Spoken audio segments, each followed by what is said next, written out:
প্রচুর পরিমাণ লোক, অসংখ্য লোক। মানুষ কীভাবে যাইবে পাগল হয়ে গেছে। কেউ ছাদে উঠতেছে, কেউ ডান্ডায় বেজে রয়েছে, উঠতে পারতেছে না। অসংখ্য ভিড়, প্রচুর পরিমাণ ভিড়, ঈদের মতন ভিড়।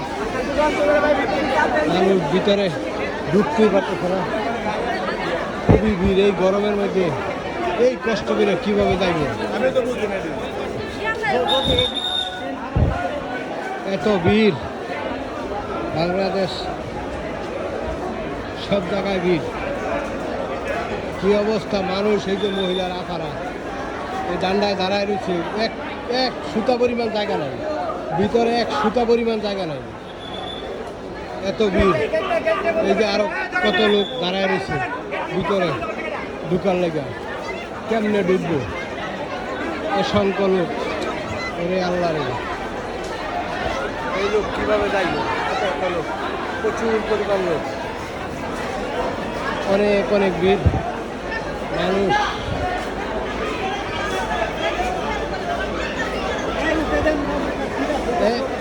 অনেক অনেক অনেক অনেক ঢুকবেন কীভাবে? এই যে ঢুকবেন কোনো তো, ধাক্কা দেন, ধাক্কা দেন, ধাক্কা দেন, বাচ্চাটি ঢুকেন।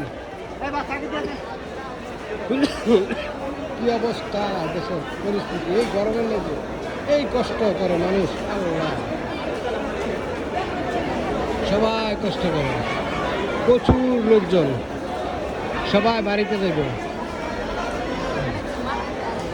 অনেক অনেক অনেক ভিড়, ট্রেনে কোনো জায়গা নাই, সুতা পরিমাণ, তারপর মানুষ খালি উঠতেছে। অনেক অনেক সুন্দর, অসংখ্য লোক, এয়ারপোর্ট মিছিলের মতো লোক, সবাই বাড়িতে যাইব চেষ্টা করতেছে।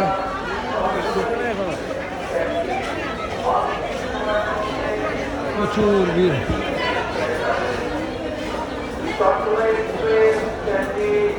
এই এয়ারপোর্টের মধ্যে মানুষ বিভিন্ন ডিস্ট্রিক্টে যায়। এই জায়গার থেকে এই যে দেখেন, বাথরুমে প্রস্রাব করলে টাকা দিতে হয়, এটা জুলুম।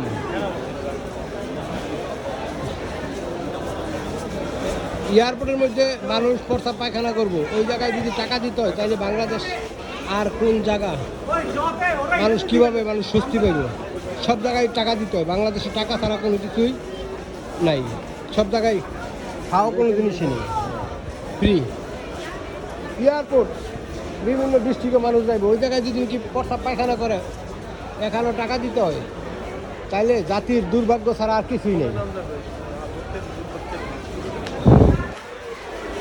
এয়ারপোর্টের মধ্যে অন্তত 4-5টা টয়লেট দেওয়ার দরকার ছিল, এত বড় একটা এয়ারপোর্ট। আর এই জায়গায় প্রস্রাব করতে হলে, পায়খানা করতে হলে টাকা নেয়, 10 টাকা করে। এটা জুলুম, এটা সবাই মিলে প্রতিবাদ করতে হইব।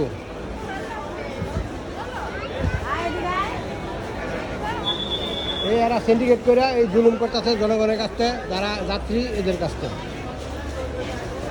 এরা হাজার হাজার লোক হয়, মানুষ আসে, বিভিন্ন ডিস্ট্রিক্টে যায়, এদের কাছ থেকে 10 টাকা করে নেয়। এটা হলো জুলুম।